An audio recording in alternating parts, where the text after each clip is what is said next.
Chers amis, chers frères et sœurs, je vous salue dans le nom de Jésus-Christ. Je voulais vous redire combien Dieu vous aime, vraiment, en ce temps-ci, vraiment, c'est cet amour de Dieu qui nous habite pour parler de lui, parler aussi de son projet, son programme qu'il a établi depuis l'éternité pour nous, ses enfants qu'il aime tant. Alors, je voulais prendre quelques minutes simplement pour vous parler un peu de quelque chose de très important pour moi, en fait, mais juste une explication que je voulais donner. C'est une question à laquelle je voulais répondre et qui m'a été posée. La doctrine de l'Église parle-t-elle de fin de temps ou de la fin de temps? La doctrine de l'Église parle-t-elle de la fin de temps? Alors c'est la question qui m'a été posée. Je comprends que derrière cette question, les gens parfois s'inquiètent, ils pensent que pourquoi tous les prêtres ne parlent pas de la fin du temps, et puis on a l'impression que ceux qui en parlent sont des sectaires. Je pense qu'il y a deux choses. Nous sommes dans une église. Au cœur de l'église, il y a d'abord la parole de Dieu. C'est la première chose. Quand on me donne une responsabilité, une des choses qu'on me dit, c'est que voilà, je dois administrer le peuple de Dieu, mais je dois aussi nourrir le peuple de Dieu par la parole de Dieu. Donc, c'est la parole que l'Église accueille comme le principe de vérité. Tout ce que, donc, on appelle ça la révélation divine. La révélation divine est contenue premièrement d'abord par la parole de Dieu. Et c'est la parole de Dieu donc qui nous donne des indications sur ce que nous devons croire. L'Église catholique adhère à la parole de Dieu, c'est-à-dire à ce que la parole de Dieu a écrit et qui nous a été transmis à travers les apôtres. L'Église adhère à cela, ce que les prophètes ont écrit dans l'Ancien Testament et ce que le Nouveau Testament a annoncé à travers les apôtres. Donc nous adhérons à cela. C'est pour cela que dans tous mes enseignements, vous avez vu, je vous ai parlé de la parole de Dieu. Qu'est-ce que la parole de Dieu dit de fin des temps? De la bouche de Jésus lui-même. Je suis parti de la bouche de Jésus lui-même pour terminer par l'expérience des apôtres, n'est-ce pas? Des apôtres qui ont côtoyé Jésus. Matthieu, n'est-ce pas?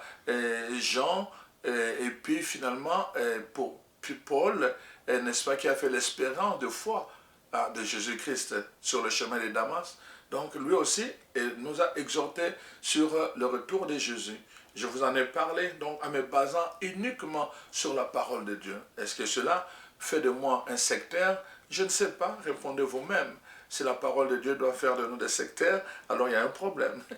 Deuxièmement, donc vous voyez, donc l'Église adhère à la parole de Dieu. Quand vous voyez toutes les lectures qui sont placées dans le dernier dimanche, la semaine qui va vers, n'est-ce pas, la fête de Christ roi, le sommet de la liturgie chrétienne, catholique, c'est la fête de Christ roi. Toutes les lectures qui viennent, les semaines qui précèdent, ne parlent que de la fin des temps.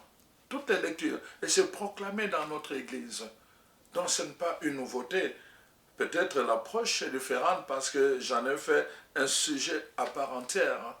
Alors maintenant, je me pose la question, mais est-ce que la doctrine de l'Église, parce que nous sommes aussi dans une Église, j'appartiens à une Église, l'Église catholique, est-ce que la doctrine de l'Église parle, n'est-ce pas, de la fin des temps?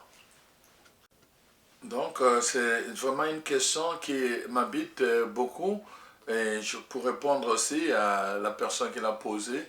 Et la doctrine de l'Église parle-t-elle vraiment de la fin du temps? Alors, je vais simplement prendre le catéchisme de l'Église catholique pour répondre à votre question. parce que, comme je l'ai dit, autant je prends la Bible pour vous parler, pour répondre aux questions, comme je l'ai fait avec le pape, et maintenant je prends ce que l'Église professe à travers son catéchisme. Au numéro 659, il est question, c'est l'article 6, Jésus est monté aux cieux, il siège à la droite de Dieu le Père Tout-Puissant. Donc, tous ces chapitres parlent de la résurrection de Jésus-Christ. Le fait d'être ressuscité, n'est-ce pas, il est monté, il a été enlevé au ciel, où il est assis à la droite du Père.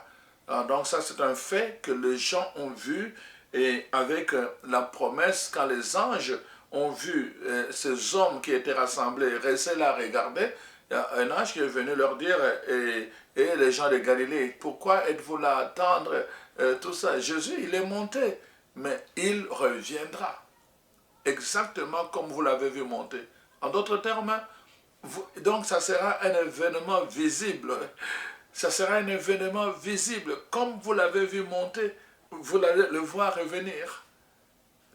La Bible le dit, donc l'Église adhère à cela. Voyez-vous? Donc il reviendra.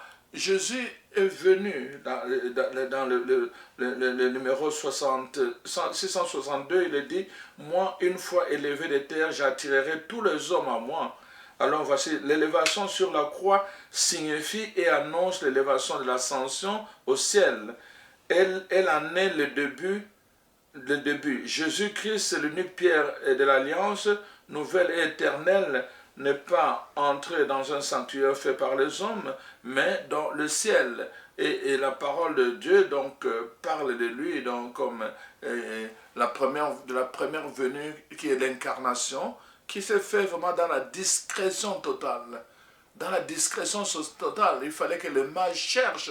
Hein, on est venu chercher un enfant, un roi qui est né. Mais il était là, les gens ne le savaient même pas. Il fallait toujours que le ciel avertisse le berger, que le ciel envoie les anges pour qu'on puisse reconnaître en cet enfant que c'était lui le Messie. Mais même en grandissant, les Juifs l'ont rejeté parce qu'ils ne le reconnaissaient pas comme le Messie. Donc la première venue de Jésus s'est faite vraiment dans la discrétion. Ça demandait un acte de foi pour accueillir Jésus comme le Messie. Les gens, ses contemporains, plusieurs ne l'ont pas reçu.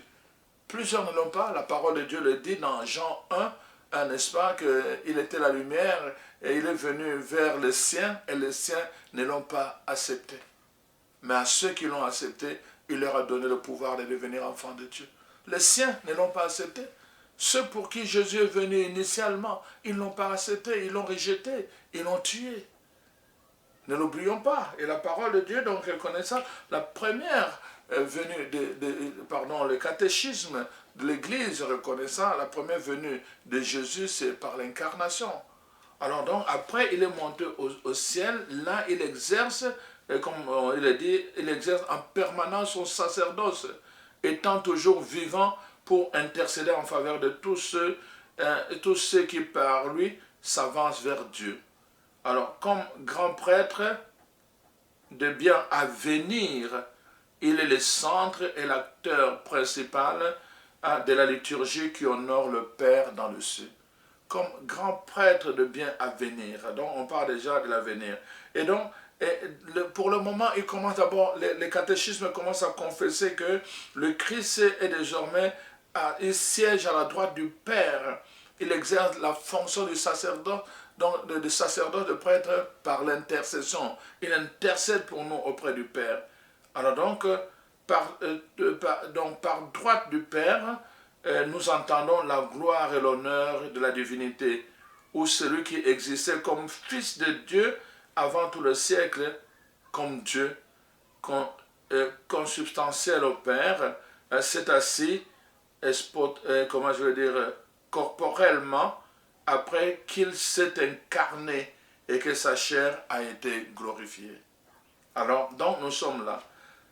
Donc, il est assis à la droite du Père, et puis finalement, la parole de Dieu, à partir de ce moment, les apôtres sont devenus des témoins du règne qui n'aura pas de fin.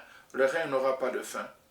Donc, ils vont dire, en bref, l'ascension de Christ marque l'entrée définitive de l'humanité de Jésus dans le domaine céleste. Nous sommes d'abord dans le premier mouvement que les catéchismes, comment je veux dire, catholiques, donc, qui appellent la montée, le domaine céleste de Dieu, d'où il reviendra. D'où il reviendra. Donc le catéchisme prône le retour du Christ, mais qui entre-temps le cache aux yeux des hommes. Jésus reviendra, mais pour le moment, il est caché aux yeux des hommes. Deuxième vérité que le catéchisme prône au numéro 666, Jésus-Christ est la tête de l'Église. Il nous précède dans le royaume glorieux du Père pour que nous, membres de son corps, vivions dans l'espérance d'être un jour éternellement avec lui. Notre espérance est d'être avec lui dans l'éternité, éternellement. C'est pour cela qu'il reviendra établir son royaume, pour que nous soyons avec lui éternellement. Troisième chose, au numéro 667, Jésus-Christ étant entré une fois pour toutes dans le sanctuaire du ciel, intercède sans cesse pour nous comme le médiateur qui nous assure en permanence le fusion du Saint-Esprit. Donc voilà les trois vérités que le catéchisme de l'Église catholique prône, d'abord en ce qui concerne la montée de Jésus vers le ciel.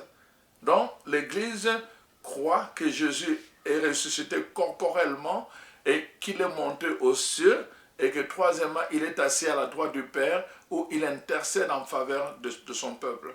Et aussi, l'Église prône le retour du Christ, qu'il reviendra dans la gloire, n'est-ce pas, pour que son peuple puisse vivre éternellement avec lui. Maintenant, nous sommes à l'article 7, donc le numéro 668. L'article 7 est intitulé « D'où il viendra juger les vivants et les morts ». Il viendra. Et donc, le point 1, il dit « Il reviendra dans la gloire ». Ça, c'est le catéchisme qui le dit. Il reviendra dans la gloire. Le Christ règne déjà par l'Église. Je veux vraiment que les gens qui ont des difficultés à croire le message du retour du Christ en pensant qu'on exagère puissent voir que l'Église prône cela. Nous sommes les enfants de l'Église. Nous devons le dire. Les gens me disent, ah mais tel prêtre n'est pas d'accord, tel prêtre, je suis en train de vous dire, l'Église prône cela. Voyez-vous, chers frères et sœurs. Alors donc, c'est important. Nous ne croyons pas. Moi, c'est si simple que ça. Je vous l'ai dit, je répète, la foi commence par une décision. Ce n'est pas une affaire d'être basculé de par-ci par-là. Dans ma famille, il y a un de mes frères qui est mbagi, c'est-à-dire qui est chrétien d'une église nationale, qui n'est pas une église catholique, qui n'est pas une église protestante, qui est une église qui est attribuée à un homme qui a une vision qu'on appelle le prophète Kimbam. Dans ma famille, il a fait ce choix-là. C'est une décision. Dans ma famille, il y a des gens qui prient, n'est-ce pas, dans les églises évangéliques. Ils ont fait ce choix-là. C'est la décision qu'ils ont prise de prier là-bas. Moi, je suis dans l'église catholique avec mon frère et d'autres. Nous sommes dans l'église catholique. Et moi, j'ai pris la décision d'être dans cette église et de servir dans cette église. La foi, c'est une décision. Personne ne peut prendre cette décision à votre place. Mais il faut que cette décision soit éclairée. Parce qu'il ne suffit pas de dire je suis catholique, il ne suffit pas de dire je suis évangélique ou bien je suis équimbaliste. Non, ce n'est pas ça le plus important. Comment es-tu habité par l'Esprit de Dieu dans ton église? Comment es-tu habité par l'Esprit de Dieu? C'est ça le plus important. Comment l'Esprit de Dieu t'habite et comment tu te laisses conduire par cet Esprit? C'est une décision, tu dois prendre une décision. Ce n'est pas une affaire de tel prêtre parce qu'il ne croit pas, parce qu'il ne lit pas la Bible, que tu ne dois pas décider en fonction, tu dois te décider en fonction de lui. Non, ta décision en toi, c'est ta décision en toi. Demande au Saint-Esprit de t'éclairer pour que tu prennes la décision de croire. Et la Bible dit, la foi vient de la parole qu'on écoute. La foi vient de la parole. La foi ne vient pas de moi. Ne crois pas parce que c'est moi qui le dis. Moi, je n'ai pas le monopole de la vérité. Mais là, je me réfère à la parole de Dieu, justement, parce que quand je me réfère à la parole de Dieu, c'est pour que je ne me trompe pas. C'est pour que je ne parle pas avec sentiment. C'est pour que je ne parle pas avec... parce que je suis catholique, ou bien je suis... Non, je me dis, la parole de Dieu est au cœur de toutes ces églises. Alors, je ramène les gens à la parole de Dieu. Et aujourd'hui, je voulais vraiment prendre le temps de vous expliquer que l'Église prône cela. Premier point, il reviendra. Jésus reviendra dans la gloire. Alors, voici, le Christ règne déjà par l'Église. Le Christ est mort, il est revenu à la vie pour être le Seigneur de mort et de vivant. Romains 14, verset 9. L'ascension de Christ au ciel signifie sa participation, la participation de son humanité à la puissance et à l'autorité de Dieu. Donc lui-même, Jésus-Christ est Seigneur. Il possède tout pouvoir dans le ciel et sur la terre. Il est au-dessus de toute autorité, pouvoir, puissance, souveraineté, car le Père donc, a tout soumis à ses pieds. Donc on nous montre déjà, alors le Christ est le Seigneur du cosmos. Il est le Seigneur du cosmos, mais il est aussi le Seigneur de l'histoire, nous dit le catéchisme. En lui, l'histoire de l'homme et même toute la création trouvent leur récapitulation, donc, et leur achèvement transcendant. Le monde va être achevé en Jésus-Christ à travers son retour. Comme Seigneur, le Christ est aussi la tête de l'Église. Donc voilà, voilà ce qu'il dit. Mais le règne de Christ est déjà mystérieusement présent dans l'Église. Germe et commencement de ce royaume sur la terre, comme je vous disais dans d'autres capsules, n'est-ce pas, à travers tout ce que nous faisons de bien et qui engage notre foi, tout ce que nous faisons de bien, de pieux, n'est-ce pas, de charitable, n'est-ce pas, de miséricorde, des gestes de miséricorde, des gestes de générosité. Ce sont des gestes qui rendent déjà présent, n'est-ce pas, le règne de Dieu dans l'Église. Alors, depuis l'ascension, le dessein de Dieu est entré dans son accomplissement. Nous sommes déjà dans la dernière heure dont parlait l'évangéliste Jean. Ainsi donc déjà, les derniers temps sont arrivés pour nous. Le renouvellement du monde est irrévocablement acquis et en toute réalité anticipé dès maintenant. En effet, déjà sur la terre, l'Église est parée d'une sainteté imparfaite mais véritable. Et le royaume du Christ manifeste déjà sa présence par les signes miraculeux qui accompagnent son annonce par l'Église. Donc, à travers les signes de guérison, les signes de conversion, de tous les signes, nous sommes déjà en train d'anticiper le royaume de Dieu et le retour du Christ. Donc, en attendant que tout lui soit soumis, le Christ revient pour que tout lui soit soumis. Pour que tout lui soit soumis. Donc, déjà présent dans son Église, le règne du Christ n'est cependant pas encore achevé. Avec puissance et grande gloire, par l'avènement du roi sur la terre, ce règne est encore attaqué par les puissances mauvaises. Voyez-vous, l'Église reconnaît qu'il y a encore de puissances du mal ici sur la terre qui contrecarrent, qui sont des adversaires du règne de Dieu, donc antéchrist. Donc attaquées par les puissances mauvaises, même si elles ont été vaincues à la base par la Pâque de Christ, jusqu'à ce que tout lui soit été soumis, jusqu'à l'heure où seront réalisés le nouveau cieux et la nouvelle terre, où la justice habite. L'Église, pendant ce temps, est en pèlerinage et porte dans ce sacrement et ses institutions qui relèvent de ce temps la figure du siècle qui passe. Elle vit elle-même parmi les créatures qui gémissent présentement encore dans les douleurs de l'enfantement et attendent et attendent la manifestation du Fils de Dieu. L'Église est parmi toutes ces institutions qui souffrent de douleurs d'enfantement et attendent la manifestation du Fils de Dieu. Pour cette raison, les chrétiens prient surtout dans l'Eucharistie pour hâter le retour du Christ en lui disant « Viens Seigneur ». Les chrétiens prient dans l'Eucharistie pour hâter le retour du Christ. Chers frères et sœurs, qu'est-ce que signifie hâter le retour du Christ? Pour anticiper. C'est-à-dire, si c'était pour 1000 ans, que ça puisse venir avant 1000 ans. On veut hâter que le Seigneur vienne parce qu'on est dans les douleurs de l'enfantement. On n'arrive pas. On a besoin de quelqu'un qui vient pousser. Et le retour du Christ est justement pour permettre cet accouchement. Alors l'Église prie. Vous voyez, le catéchisme le dit. On prie pour hâter, pour que cet événement se fasse vite.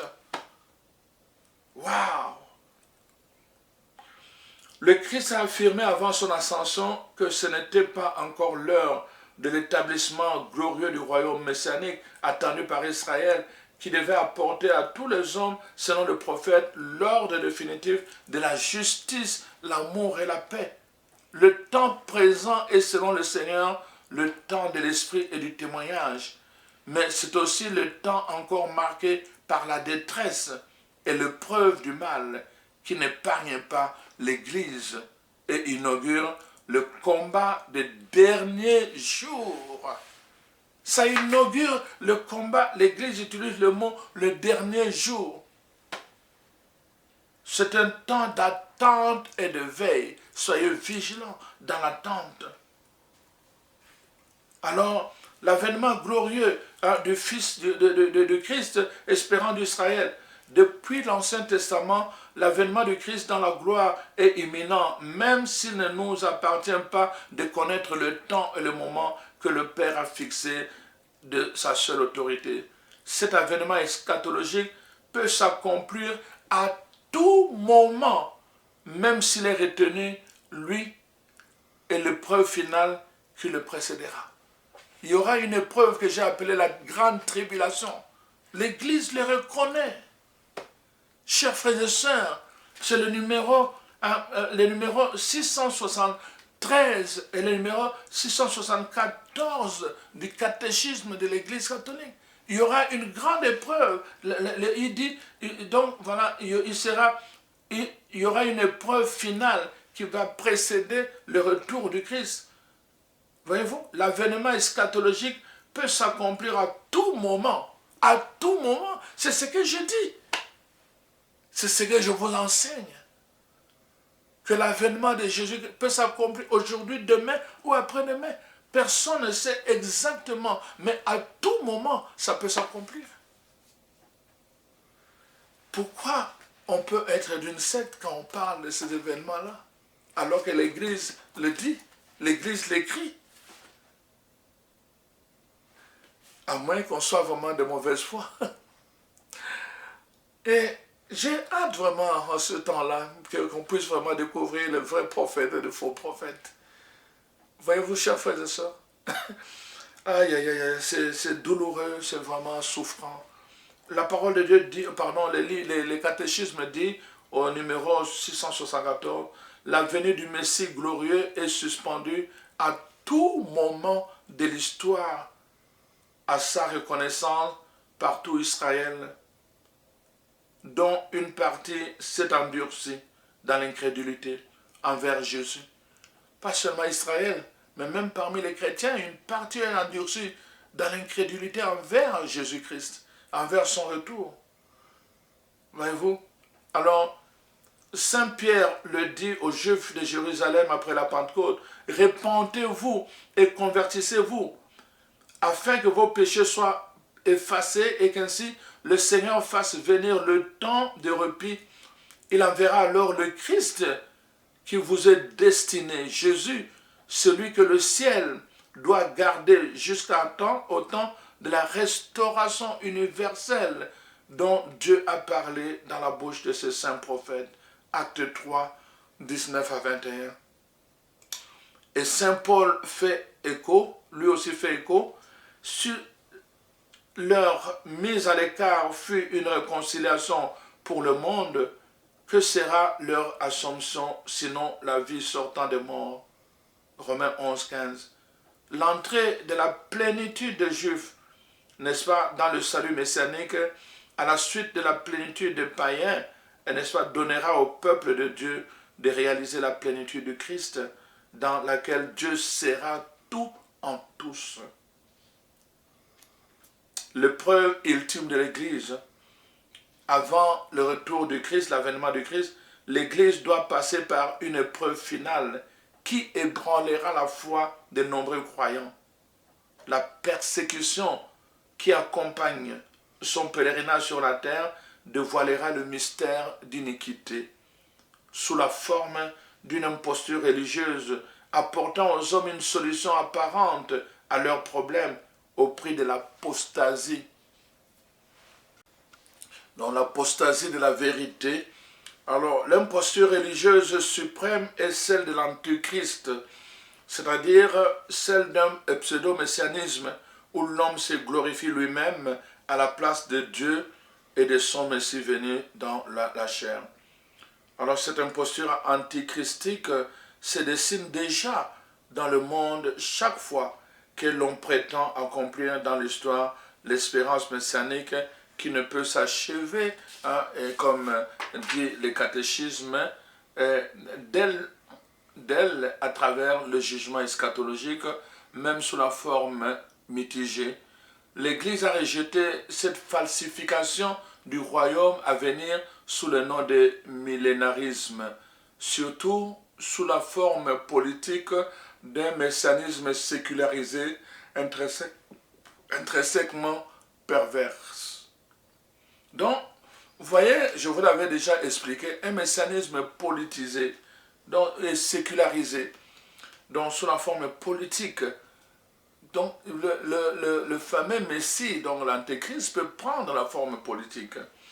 Donc, l'Église n'entrera pas dans la gloire du royaume qu'à travers cette ultime Pâque où elle suivra son Seigneur dans sa mort et sa résurrection. Le royaume ne s'accomplira donc pas par un triomphe historique de l'Église, selon un progrès ascendant, mais par une victoire de Dieu sur le déchaînement ultime du mal, qui fera descendre du ciel son épouse. Il fera descendre du ciel son épouse. Et qui est cette épouse? Jésus-Christ. Le triomphe de Dieu sur la révolte du mal prendra la forme du jugement dernier après l'ultime ébranlement cosmique de ce monde qui passe. Ébranlement cosmique de ce monde qui passe. Voilà un peu ce que la parole de Dieu dit. Bon, en bref, voilà, je vais terminer avec ces quelques points. Donc, en bref, le Christ règne déjà par l'Église, mais toutes choses de ce monde ne lui sont pas encore soumises. Le triomphe du royaume du Christ ne se fera pas sans un dernier assaut de puissance du mal. C'est ça que je vous ai enseigné.